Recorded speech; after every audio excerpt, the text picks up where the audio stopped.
নমস্কাৰ, welcome back to my YouTube channel Babu's clicks. নৱম শ্ৰেণীৰ ছাত্ৰ ছাত্ৰীসকল, অনুশীলনী 13.2 আজি লৈছোঁ তোমালোকৰ বাবে। ভিডিঅ'টো সম্পূৰ্ণকৈ আৰু মনোযোগেৰে চাবা। তো আহা আজিৰ ভিডিঅ'টো আমি আৰম্ভ কৰোঁ।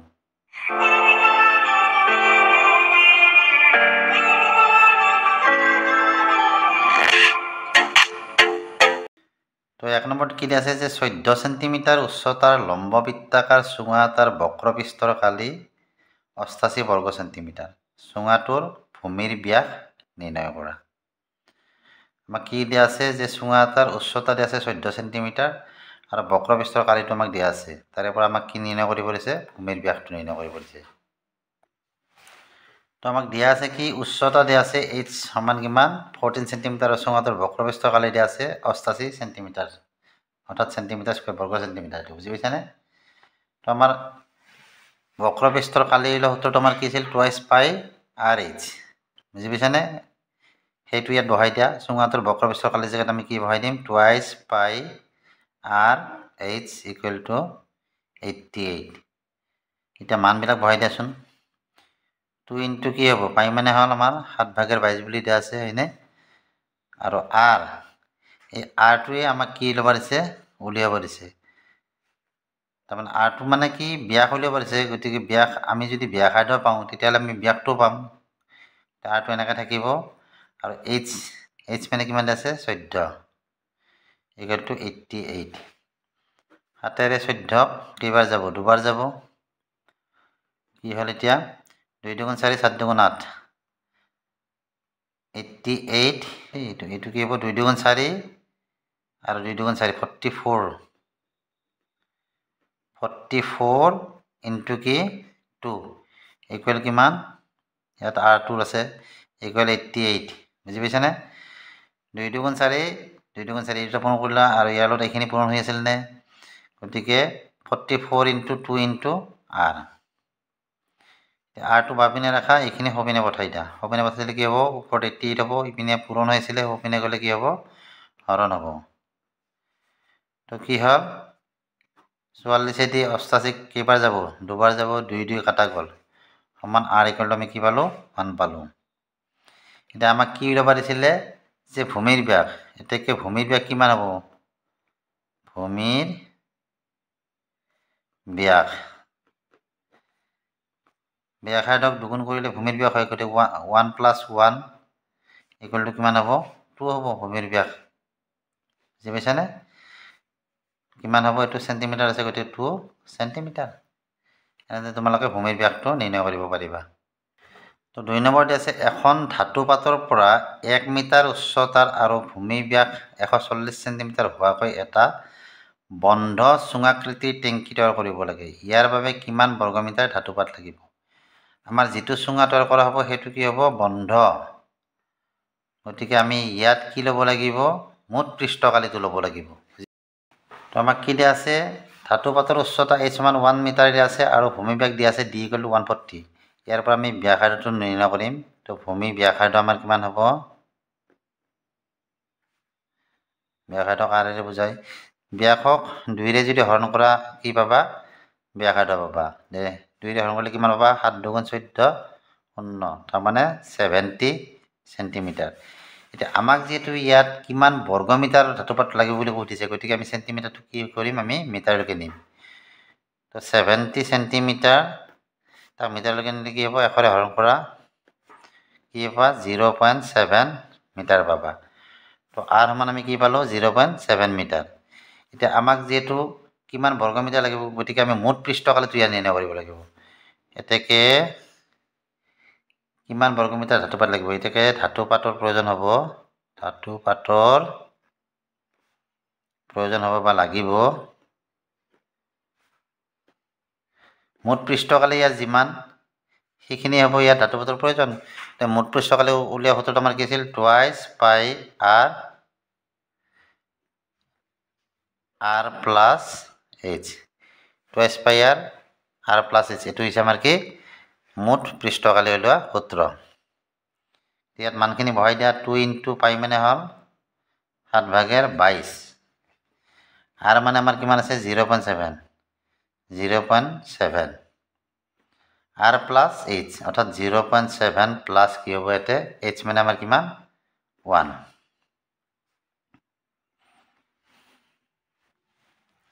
এতিয়া চাবা হাতেৰে যদি আমি এই হাতক কাটো কেইবাৰ যাব একবাৰ যাব কি হ'ব 0.1 হ'ব এতে এই দুটা পূৰণ কৰিলে কি হ'ব 2 2 4 2 2 4 ইনটু কি হৈ আছে 0.1 0.1 আৰু এই দুটা যোগ কৰিলে কি হ'ব 1.7 1.7 এই গোটেইখিনি এবাৰ আমাৰ কি হৈছে পূৰণ হৈ আছে 17 আৰু 1 দশমিকটো নাই বুলি ধৰাচোন পূৰণ কৰিলে আমি কি পাবা 17 লগত 1 পূৰণ কৰিলে 17 পাবা কিন্তু দশমিক কি ঘৰত আছে দুঘৰত আছে একবাৰ একবাৰ দুঘৰত আছে গতিকে আমাৰ কি হ'ব এনেকুৱা হ'ব চাবা এইটো 44 ইনটু যেটো দশমিক দুঘৰত আছে এনেকুৱা হ'ব 0.17 হ'ব এইটো আৰু এইটো পূৰণ কৰি দিয়া 4 4 আৰু 17 7 4 গুণ 28 8 7 2 7 4 28 29 30 1 4 গুণ 4 1 4 গুণ 4 8 4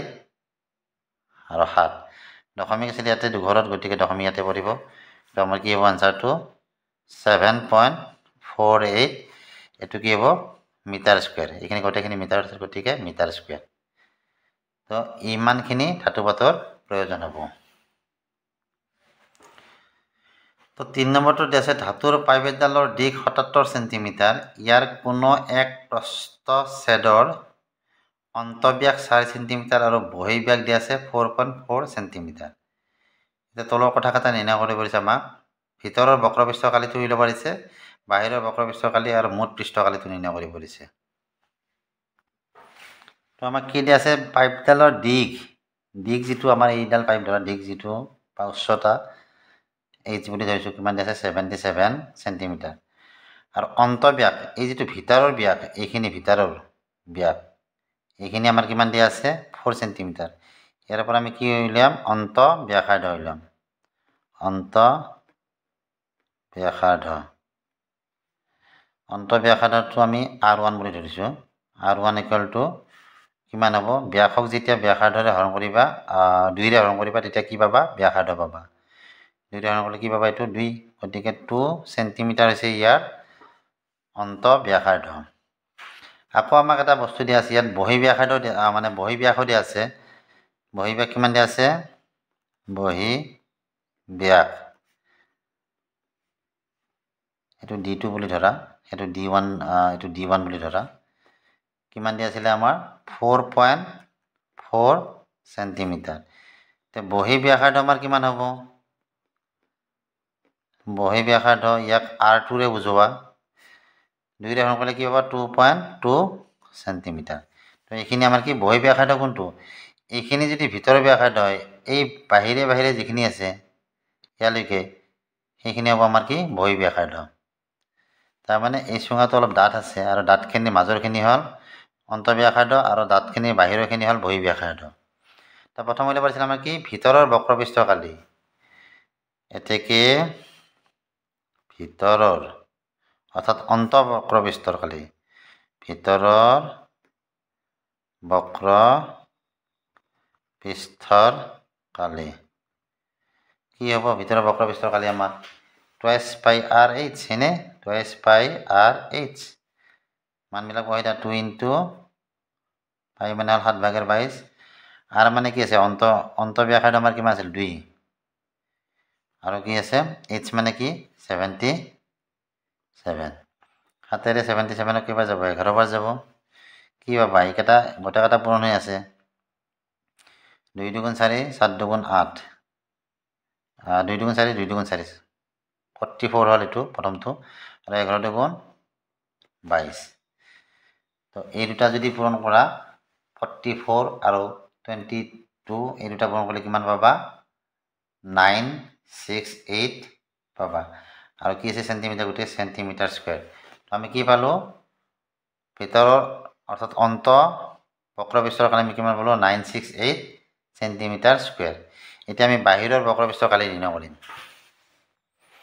তো বাহিৰৰ বক্ৰপৃষ্ঠৰ কালি সেই একেই সূত্ৰ এটো আমাৰ আছিল 1 নম্বৰ এটো 2 নম্বৰ মানবিলাক বহাই দা 2 into 7/22 into R মানে কি হ'ব ইয়াত বাহিৰৰ আমাৰ কি বহি ব্যাসাৰ্ধ আমাৰ কিমান আছিল 2.2 ইয়াতে এনেকৈ দিব পাৰা R2 আৰু ইয়াত কি R1 এনেকৈ দিয়া যেটা আমি R1 আৰু R2 বুলি ধৰিছিলোঁ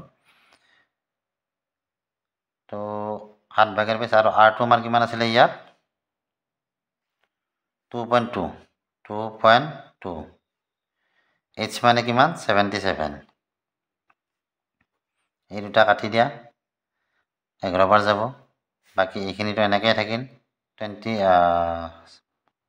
44 ইনটু কি হ'ব 11 2 গুণ 22 22 আৰু 2 হাতত 2 11 2 22 22 2 24 দশমিক 11 অৰ্থাৎ 24.2 44 ইনটু 24.2 এই দুটা যেটো পূৰণ কৰা কিমান পাবা তোমালোক পূৰণ কৰি চাবা 1064.8 পাবা সেন্টিমিটাৰ স্কয়াৰ তো আমি কি পালো বাহিৰৰ বক্ৰপৃষ্ঠ কালি পালো 1064.8 আৰু ভিতৰৰ কি পাইছিলো 968 সেন্টিমিটাৰ স্কয়াৰ এটা আমাক 3 নম্বৰটো দিছিল মোট পৃষ্ঠকালি কি হ'ব এইটো আৰু এইটোৰ যোগফল কিন্তু ইয়াত এটা কথা আছে এই দুটাৰ অৰ্থাৎ ভিতৰৰ বক্ৰপৃষ্ঠ কালি আৰু বাহিৰৰ বক্ৰপৃষ্ঠ কালি যোগফলে মোট পৃষ্ঠকালি হ'ব হৈ কিন্তু এই বস্তুটো যে দেখা পাইছা এই বস্তুটোৰ ভিতৰ আৰু বাহিৰৰ মাজত অলপ পাৰ্থক্য আছে এই চুঙাটো অলপ ডাঠ ইয়াৰ বেৰকিখান অলপ ডাঠ আছে সেই ডাঠখিনি আমি কি কৰিব লাগিব বাদ দিব লাগিব ডাঠখিনি বাদ দিলে যি থাকিব এটা ডাঠখিনি অৰ্থাৎ যিখিনি ব্যাসাৰ্ধ আমাৰ ডাঠ ব্যাসাৰ্ধ আছে সেইখিনি বাদ দিলে যিখিনি থাকিব সেইখিনি হ'ব আমাৰ মোট পৃষ্ঠকালি তো মোট পৃষ্ঠকালিটো আমি কি লিখিম 3 নম্বৰত মোট পৃষ্ঠকালি কাৰ চুঙাটোৰ মোট পৃষ্ঠকালি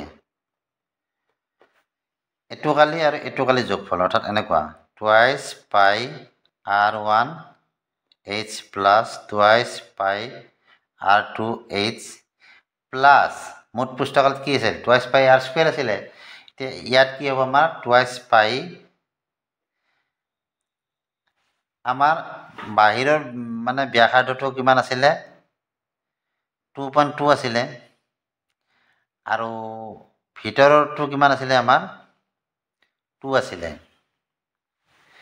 তে বাহিৰৰ যেটো ব্যাসাৰ্ধ 2.2 আছিল আৰু ভিতৰৰ যেটো ব্যাসাৰ্ধ 2 আছিল বাহিৰৰ ব্যাসাৰ্ধৰ পৰা ভিতৰৰ ব্যাসাৰ্ধটো বিয়োগ কৰিলে আমাৰ মাজৰ এখিনি নোহোৱা হ'ব আমি কি দিম r2 square minus r1 square ইয়াত এখিনি মান বহাই দিয়া আমাৰ কিমান আছিল প্ৰথমতে এটোৰ কালিটো 968 প্লাস এখিনি আমি কিমান পাইছিলো 1064.8 প্লাস 2 ইনটু পাই মানে কিমান 7/22 আৰু r2 মানে আমাৰ কিমান আছিল 2.2 গতিকে ইয়াত এনেকৈ হ'ব 2.2 হোল স্কয়াৰ গতিকে এটো এনেকৈ দিয়া যদি এটো এনেকৈ ৰাখা মাইনাস r1 মানে আমাৰ কিমান আছিল ব্যাসাৰ্ধ 2 আছিল মাইনাস 2 স্কয়াৰ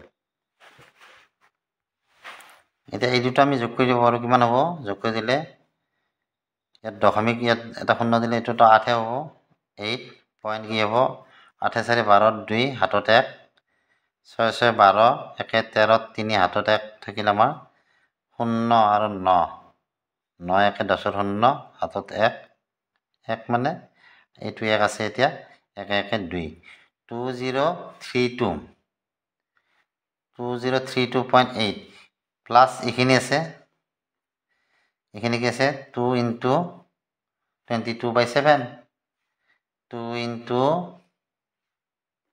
22/7 ভিতৰখিনি চোৱা কি হ'ব এতিয়া এই 2.2 হোল স্কয়াৰ আছে 2.2 দুটা পূৰণ কৰি চোৱা 2 2 গুণ 4 2 2 গুণ 4 2 2 গুণ 4 2 2 গুণ 4 484 দশমিক দুঘৰত 1 2 গতিকে কি হ'ব 4.84 minus 2 2 4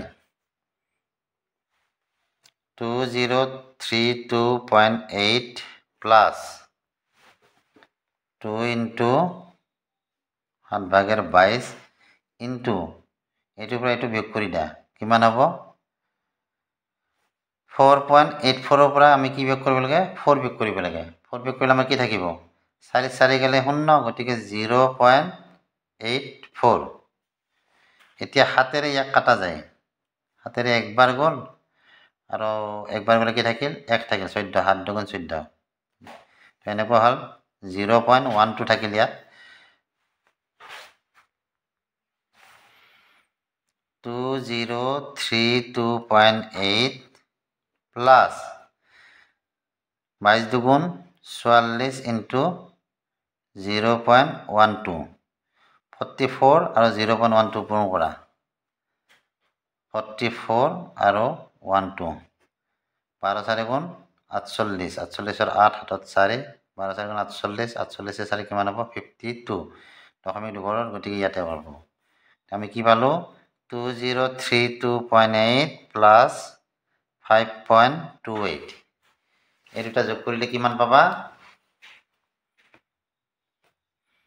ইয়ালৈ যদি 5 যোগ কৰো কিমান হ'ব 7 হ'ব তাৰ আগতে আমি কি কৰিব লাগিব এইখিনি যোগ কৰিব লাগিব তো এনেকুৱা হ'ব 2032.8 আৰু এটা 0 হয় দিয়া ইয়াত 5.28 8 8 2 10 0 হাততে পাছতে হাত থাকে 8 302 অৰ্থাৎ কি হ'ল 2038.08 সেন্টিমিটার আছিলে গোটে সেন্টিমিটার স্কয়ার মোট বক্র পৃষ্ঠকালে আমি কিমান পালো 2038.08 বর্গ সেন্টিমিটার তো এনেদৰে তোমালোকে উলিয়াব পাৰিবা তো এইখিনি আছিল ভিডিঅ'টো চাই কেনে পালা জনাব ভিডিঅ'টো চাই ভাল লাগিলে ভিডিঅ'টো লাইক কৰিবা চেনেলটো সাবস্ক্ৰাইব কৰিবা আজিলৈ আহিলে বাই বাই